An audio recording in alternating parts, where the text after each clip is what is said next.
Hello and welcome to the Iwaki Auditorium in Melbourne, Australia. Normally I'll be playing principal third horn back there in the MSO, but today I'm donning the interview cap. I'm very excited to be talking to Sarah Willis from the Berlin Philharmonic. Welcome to Melbourne. First visit to Melbourne, isn't it? It is, thank you. It's really great to be here. A little bit tired just off the plane, but Yes, it's great to be here. But it's not your first visit to Australia, is it? You've been here before and actually you have some connections with Melbourne, don't you? I have, actually. This is something not many people know, but I had an Australian passport until I was 15 years old. Did you know that? I don't think I ever told you that No, either. I didn't know that. I had an Australian passport. My father was Australian, born Australian. When I was born in the States, and he'd been living there for a while, so he was a naturalized American then by then. So I got an American passport, had officially an Australian passport, but when I was 15, I was desperate to take part in Young Musician of the Year in England, where we were living at the time. And they said only British citizens were allowed to play. So I gave up my Australian passport for a British one. Oh, Sorry about that. Sorry. And what's your special connection with Melbourne? I have to get this right. I think it's my great-great-grandfather was the mayor of Melbourne. Now I have to check my facts and correct that if I'm wrong. My sister wrote me a whole long email last night about my history in Melbourne. I haven't done my homework yet, so we may not be able to give you all the details. But he was the mayor of Melbourne, and the rest of the family were born and bred in Sydney. Oh, fabulous. We might have to go and try and find the plaque in the town hall. There's a plaque there. I have to go and find it. So you have been a bit of a child of the planet, haven't you? You've sort of lived here and there, but you did settle in the UK. Can you remember your first interactions with music, even before the horn? Do you remember what affected you so much about music and why you got excited about it? My father's mother was a concert pianist here in Australia, and then her second husband was a composer, quite a famous Australian composer, and so music started quite early, but we didn't see them very often, so I can't say it really came from them. I just remember her coming to visit us as when we were children, and she terrified the life out of me because she made us practice the piano. So that was always performance stress. So at an early age, I was put under performance stress. But we were always very active in the schools. We loved doing musicals and singing and things like that. And when we moved to Moscow, my father was a journalist, so we were all over the place, in Japan and America and Moscow. And when we moved to Moscow, we had a Russian piano teacher who really drilled us in the typical Russian discipline, and my brother and sister and I had to practice a lot. And that's when the real love of music started, I think. I discovered all these fabulous pieces, and that's why I also heard a symphony orchestra for the first time. So you've had a lot of exposure to lots of different types of music, but at the age of 14, it seems you've got a great story about how you took up the horn, and I think it's really interesting if you could tell us about that. I think most people know this one by now, at least the horn players do. But for the ones who don't, I was looking for a second instrument because I decided I was going to be a pianist. Why, I don't really know. Pianists have to practice much more than horn players. So, if I'd known that then, I probably would have decided not to be a pianist. But at that point, I wanted to be a pianist. And the teacher at school said, you can take up a second instrument. You have to take up a second instrument at the music colleges in London. You need a second instrument to even get in. He said, how about the flute or the clarinet? Now, nothing against flute or clarinets. They're great instruments, but that wasn't really my thing. Then he said, play the harp. My dad said immediately no, because the harp was too expensive and he would have to carry it everywhere. So the harp was out. And then the teacher suggested, well, he said, we have a French horn in the cupboard. No one's playing that, but that's not an instrument for girls, really. So I insisted that he bring it out of the cupboard and let me play on it. And from the first lesson on, it was really love at first blow. So did you first start studying with Tony Halstead? I started my first teacher was a trombone player. It's probably why my colleagues say I sound like a trombone now. And then he sent me very quickly to the Junior Royal College of Music, where I had a proper teacher, Anthony Gray, who used to play with Dennis Brain. And he listened to me play. I was lumping around a huge Vincent Bach horn that I could scarcely carry.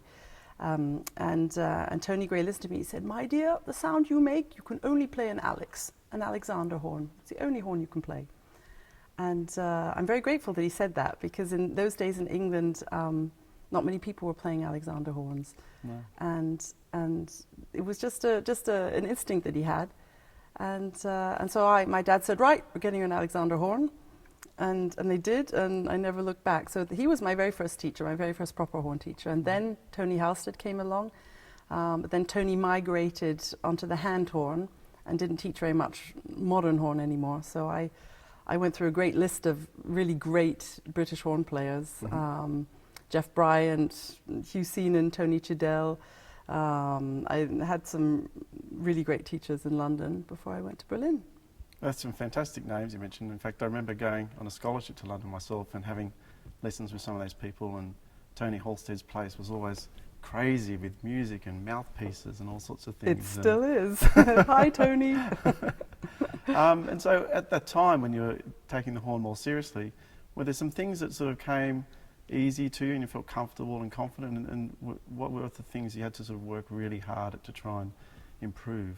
Well, I have to work really hard still. I don't think all of us have to. The horn is work in progress. The horn, I never feel like I've mastered the horn. There are concerts where I feel, okay, that was okay, it was quite good. And there are days I pick up the horn. I mean, all horn players around the world know this. You pick up the horn, there are days you think, oh, this is going really well. And there's other days you pick up the horn and you think, this is not my instrument and this mouthpiece is far too small, my lips are too swollen or whatever. But you know that feeling too, don't you? So when I was younger, when I started playing the horn, it all came totally naturally to me, and I was very, very lucky. I really had a good setup. I picked it up and just blew, and it was fun. I can't remember what it sounded like. Maybe it was terrible, but it was fun anyway. When I got to music college, and I was surrounded by people that were all better than I was, I had a little bit of a crisis, and I think maybe a lot of people go through this. When you're out of your big fish in a small pond scenario, and you come to music college and you meet fantastic other horn players, and everything was a little bit like, oh. And then I had a few problems for a while. I started to think too much. And it wasn't a very happy experience. I played around with different mouthpieces, and I didn't even realize you should try out different mouthpieces. It's just when you get to college and everyone's talking about this size and this tooth goes here and there. That wasn't the way I'd thought about the horn before. And I found it difficult, and I really had a couple of years where I wasn't playing very well, and that knocked the stuffing out of me and took away my confidence a bit. It was a lonely time, but looking back, I'm glad it happened, because it made me really look at my playing and build it up again and become much more aware of what I was doing, rather than just be a wunderkind who could just play anything, because there are still amazing soloists out there today, no names, who have never had a problem with their playing and just play, and I admire that so much. But then sometimes it's difficult if they want to convey to students. Everyone wants to know how they do it, and they're not really quite sure because they're so fabulous. So I feel I went through a bad time, but it's helped, because if I can help anyone else with any of these things, then that's fabulous. So was it before that time that you were totally convinced and totally focused on wanting to become a professional horn player? And did that sort of make you doubt whether you wanted to do that still? Totally. It not only made me doubt I wanted to do it, it made me doubt whether I could, because I felt like I was just the worst player at college, and it's lonely when you feel like, because the peer pressure when you're at music college, you sort of feel like you're only liked as well as you can, as much or as well as you can play. I don't know whether you know that feeling. It's peer pressure, and that's how I felt. It's probably ridiculous. I was probably far too sensitive to it all, but I really felt if I couldn't play, no one was going to like me. Yeah, well, sometimes who you are as a person can get wrapped up in how you're playing, and so the good days and the bad days can be both playing and how you feel. Exactly, and I think that's still the case now. We are how we play, but we play how we are.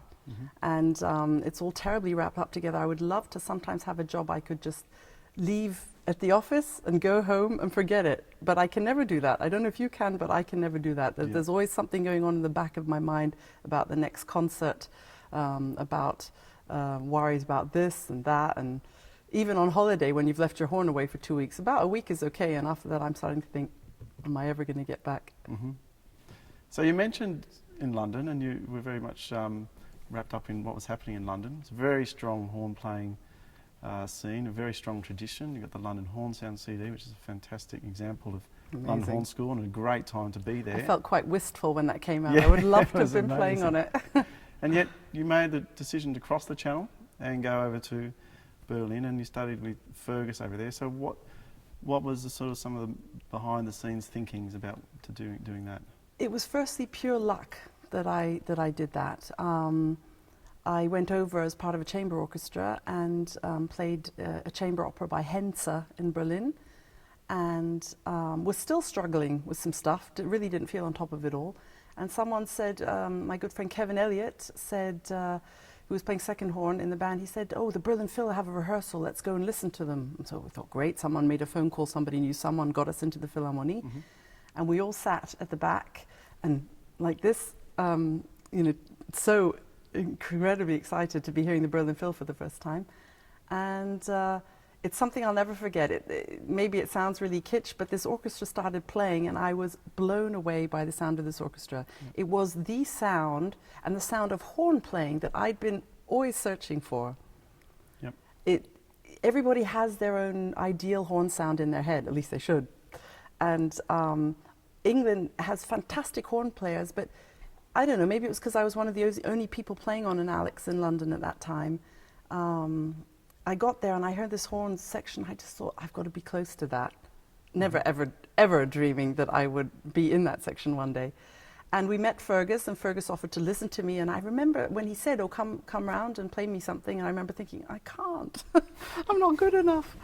But Fergus, bless him, saw something in me that he felt was worth helping and training, and I ended up coming back to study with him with a scholarship, a Countess of Munster scholarship. Oh, very nice. And came back every few months, studied with him, and then the job at the Staatsoper came up, the opera in Berlin, and yeah. So did it feel more natural to be playing in Berlin, or did you have to make some changes to your style and maybe even changes to technique too? Good question, you know. I'm usually the one doing the interviews these days, but Saul's a beginner at this. You'd never tell this. Not bad. Did I make some adjustments? Yes. You have to open your hand a bit more in Germany. You just have to, because in England they do play more covered. I had the advantage of having a German horn, so that helped. But yes, I also had to learn how to play as a professional. I'd never done that in England. I came straight from my third year of college and played some extra work with the radio orchestra there, and you have to play really loud. Yeah. and also not just loud, but cultivated loud. And at college, sometimes you just blow as hard as you can and enjoy what comes out. But I really had to learn a lot. And that was one of the main things was of style-wise, is just brightening up the sound a bit, but also really learning on the job about the job. Yep. No better way to learn than being just thrown in at the deep end. So, can you tell us about a bit your time at the Staatskapelle, and do you remember your first day at work there? And I really remember my first day at work there. The wall had just come down. It was 91, and well, not just come down, but things were just sort of calming down. And I remember preparing for my first time there and thinking, I don't want to play opera. You know, I was young, I was just out of college, I didn't want to play opera, but I'd go and give it a go. I was the first Westerner in the orchestra, which was quite a big thing in those days. Thank goodness for my days in Moscow. We spent 5 years in Moscow as children. That sort of prepared me a little bit. The mentality is different. I loved my colleagues at the Staatsoper so much it took me a while to get used to it, but that time in Moscow really helped. And I remember sitting there, it was a Madame Butterfly performance, and in those days there was only repertoire. They hardly ever had rehearsals. Nowadays they'll have a whole set of rehearsals, a run up, and they'll play an opera 5 times and then go on to something else. But in those days they had, in the first week I think I had Butterfly, Fledermaus, Magic Flute, in 1 week. And it took so much preparation. I think I lost I lost 15 pounds in the first few months at the Staatsoper because I was just listening to the operas all day long, preparing for the next one. And even then, if you're not experienced in opera playing, there are still things that you can really, really make a mess of. Oh, yeah. And my colleagues were so happy if I would be the one to play in the Generalpause. They'd love it, you know. Usually, then you have to pay for the beer, you know. If you're the one that goes bat where no one else does, then. The music can look so simple on the page, can't it? And then it's If so easy to come in the wrong spot. If you look at Fledermaus, it looks like nothing. And that is one of the hardest operas to play, especially if you've never played it. Yes. So it was in September 2001. As you say, your dream came true, and what many might consider climbing Mount Everest. You won a job I'm still in the climbing. Berlin Philharmonic, which is a fabulous achievement. Yeah. Be interested to hear you talk about your memories of preparing for the audition, and even actually on the day itself, what kind of experience that was for you. Terrifying. The day itself is a little bit of a blur because I'd got myself, thank goodness, into a sort of state mentally that I really just wanted to do my best. So yeah, in September 2001, you achieved what you said was your dream, and what many people say, climbing the summit of Mount Everest. You actually won a job in the Berlin Philharmonic. Be very interested to hear about your memories of preparing for the job and the audition day itself. The audition day itself is a little bit of a blur because it was really rather a terrifying experience. I think any audition is terrifying, and I know many people that have done an audition and been really cool about it. But the preparation that went into it, I have never ever been so prepared in my life as I was for this audition. I'd been at the Staatsoper for 10 years, so I hadn't done an audition for a very long time. And I knew this was my last chance to do an audition for this orchestra because in Germany you have to be under 35 to get a job, or they prefer you to be anyway. And the next free job coming up in the section, I would have been far too old. So this was the last free job. It was fourth horn, and so I knew I only had one shot. I knew that maybe it wasn't going to be their first choice to take a girl, and a foreign girl. That, of course, if there was a German there who was fantastic on the day, it's the same in any country, you know. Brits like to take the Brits, the Australians like to take the Australians if they possibly can. So there was a lot going against me. I knew the section already. I'd played with them quite a few times. That made it even worse in a way. If you're playing for friends, that's horrible. But I really did everything I could. I knew there was no way I could go into that audition and not be prepared. I would hate myself for the rest of my life. So after the opera performances at night, I would go into one of the practice rooms or onto the rehearsal stage. Maybe 10:30, 11 at night. You said the same thing. Yes. You did the same Rings thing for your bells, audition yeah. here. Yeah. And I would record myself playing my whole program. I practiced with a metronome. I listened to everything I did every day. That was the worst part. That was really horrible. Mozart, it was difficult to get Mozart back up because Mozart had turned into some sort of study in a way. It had stopped being music because we just played it so much. That was quite hard to get it back into being a really beautiful piece. The Neuling Bagatelle was quite a challenge. I don't know how many people know that out there, but that is quite a challenge for low horns. And the other thing I had to work on, in the opera, we never had to play as loud as the Berlin Phil horn section does, and the Berlin Phil horn section is loud.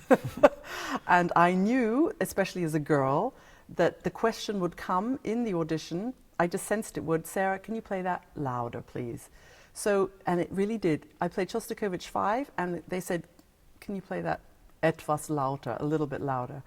And thank goodness I had practiced all the excerpts to the absolute extreme dynamic. I'd also, you know, really loud, really soft, and then taken it a little bit away from that, you know, one step away of the absolute extreme and played it like that. So I knew I could. And if you can get that out of the way, if you know you're so prepared, that's one way of calming your nerves. At least it was for me. Because going in with the feeling, oh, I can't play that. Oh, I hope they don't ask that excerpt. I hope they don't ask that. Of course, there's some things I could play better than the others, but I did everything I could to eliminate all stress factors I could, because on the day you're terrified anyway. It fascinates me with the process that you can have more than one candidate on stage at the same time. Is this true? It's true. It's really cruel. Yeah. It's really cruel, and it can be a time-saving thing, but it can also be a psychological test.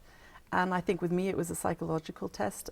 There was another guy on stage with me, Volker Grevel, a wonderful horn player, who after the audition, we've been great friends ever since, because it's like surviving a train crash together.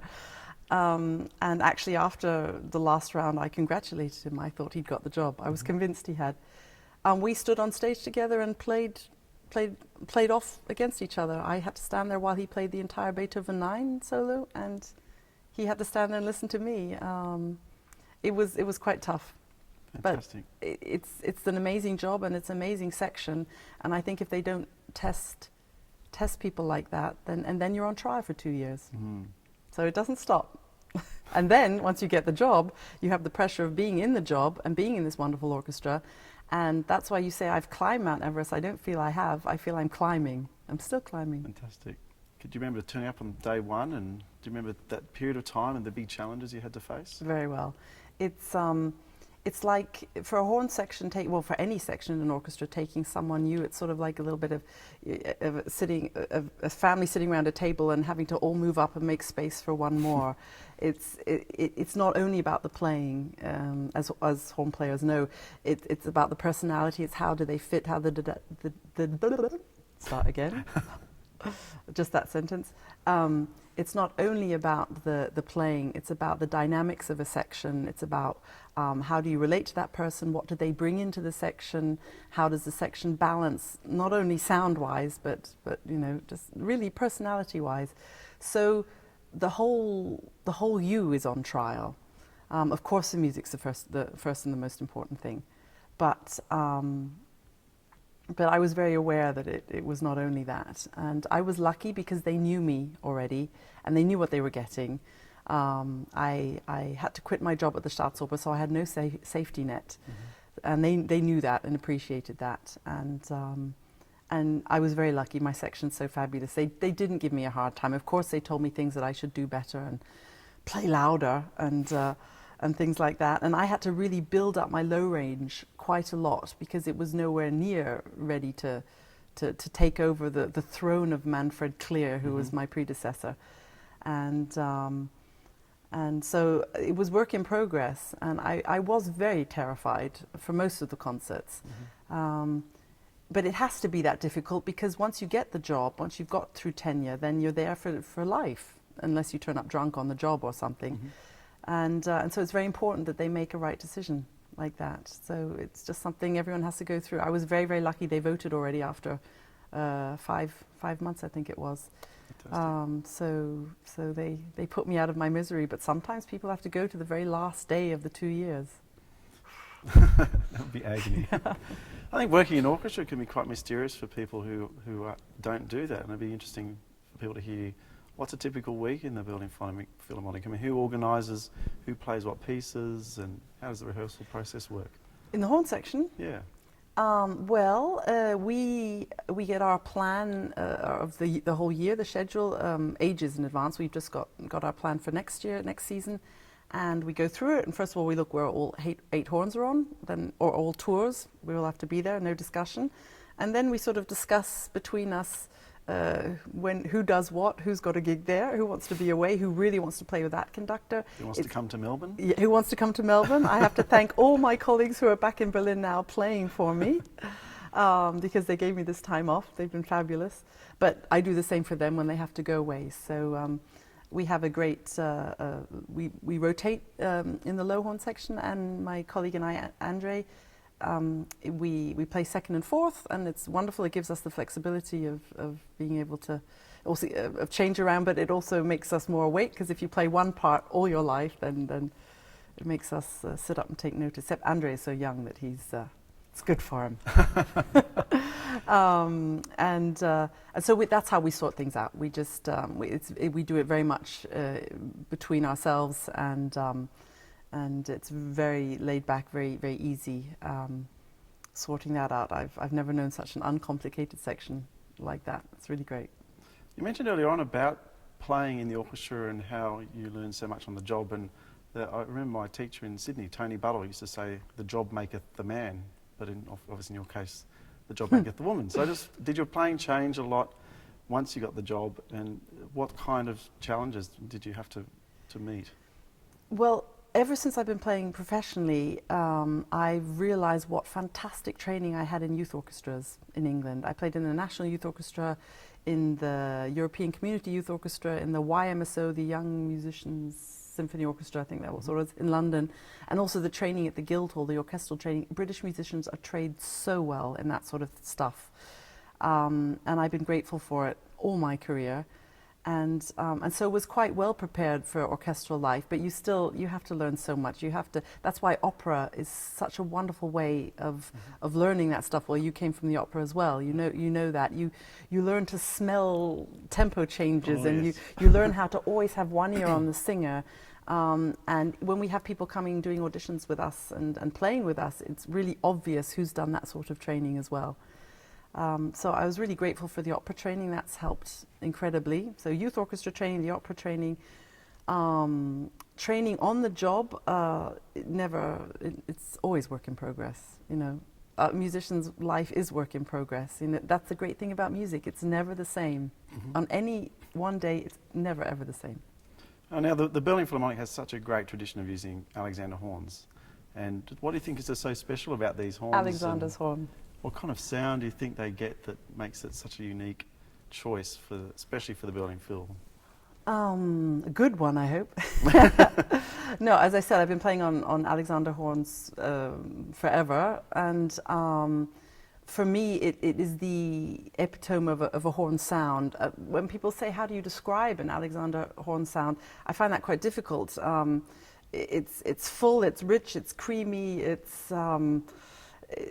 projects. That's for me one of the most important things about an Alex horn is the projection capacity. For me, no other maker horn projects as well as an Alexander horn, and we need that in our hall, especially because everything is really loud. Our orchestra is really an XXL orchestra, and we need to get our sound out there. So the projection, I don't know how they do it. It's a huge secret what they do in Mainz. Making these horns, but it's also a great treat to play in a horn section who all play on the same instruments. Yeah. That's something which is a gift. You can't. In Germany, it's normal that all players play on Alexanders, but in the rest of the world, it's not. What's it like in Australia? No, it's people choose their own particular style. That's difficult in a section. Yeah. I mean, it's not Can impossible, but it's difficult. And a section where they're all on the same instrument, even if we all play different styles, it really just sits. Yeah. And it's a great privilege to have that. But we all play on Alexanders, as you say, and always have, probably always will. Yep. Much has been made of the fact that you're the first woman to break through into a very male-bound sort of tradition. But I read somewhere that you never really thought about that when you were doing these things. You were just very focused on achieving what you wanted to achieve. Do you think there are some specific challenges for women, though, in these kind of areas?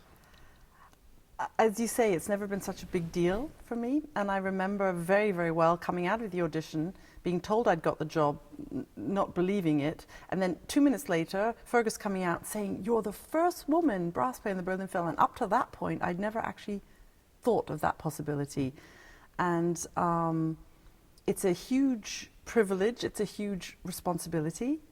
When I was growing up in my horn student days, there were not that many girls playing the horn, professionally anyway, and there weren't many mentors I could go to. Nowadays, girl horn players have a choice of the most amazing players, Freudis, Gail Williams, just Maria-Louisa Neunecker, just to name a few. There's loads. And that's a wonderful gift. And if I can add to that in any way, then that really makes me happy to be able to help young girl horn players, especially.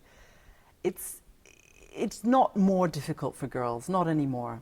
Maybe it was, because brass playing really was a man's world.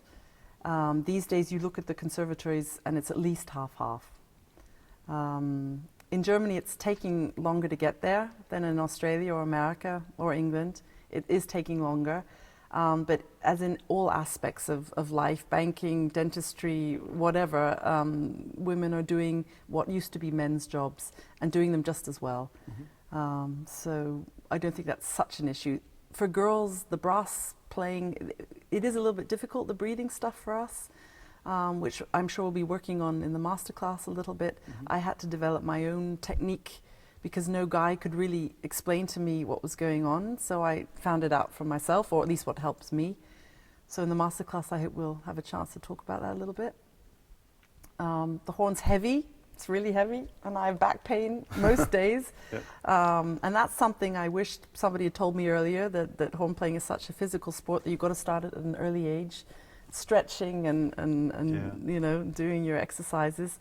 I wish somebody had really told me that at an early age, and I also wish somebody had told me at an early age how important the head is, and the importance of really being mentally prepared for the job, because it can be quite a scary thing. Yep, absolutely.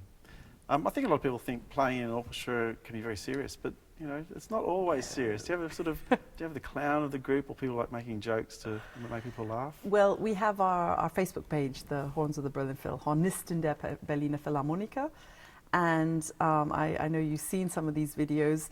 We're going to get in big trouble one day, but we do like to show the lighter side of horn playing life. Believe me, when the red light's on, or when we're on stage for a concert, we are totally, absolutely serious, and really do the job as best we can.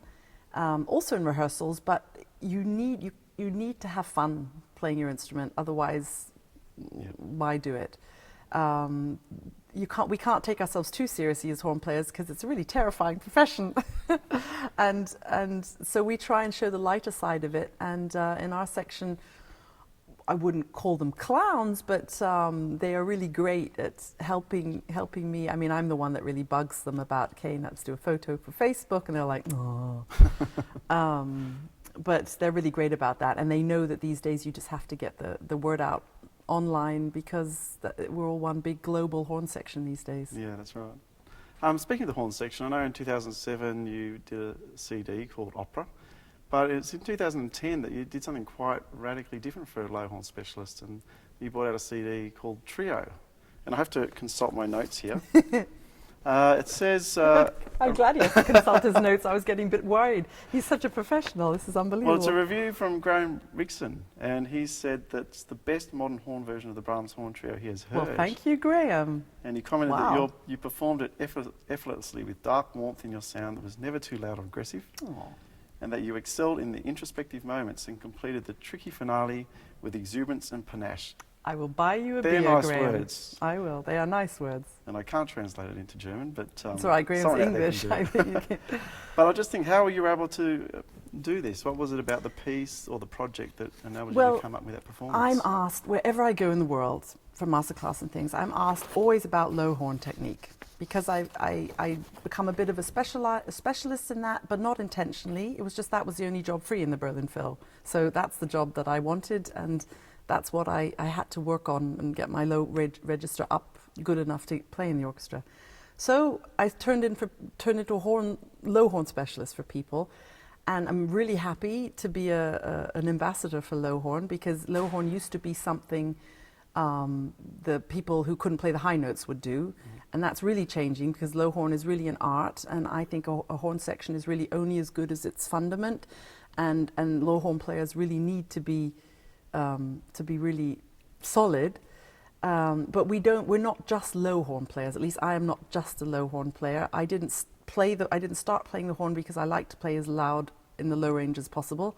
I started to play the horn because I love the sound of the horn. So I thought, okay, I really felt I wanted to play some of my favorite pieces. And I didn't really think too much about it beforehand. I just wanted to do it. And after it was finished, and just before it came out, I got really nervous, because I thought, okay, this is going to come out. I might be highly criticized for this. People might say she should stick to the low notes. So I'm very grateful to hear what people like Graham say, because it was very important to me to do that. And for my love of music, I needed to play some tunes, and with my two friends, Kotovo and Cordelia, we did the CD. Your most recent recording project is another BPO horn group project. It's called Four Corners, and it's got a fantastic arrangement of Waltzing Matilda by an Australian trombonist, actually. Player. That's right, yeah, Joshua Davis. I love this because it actually features you and the low register. I actually have it here.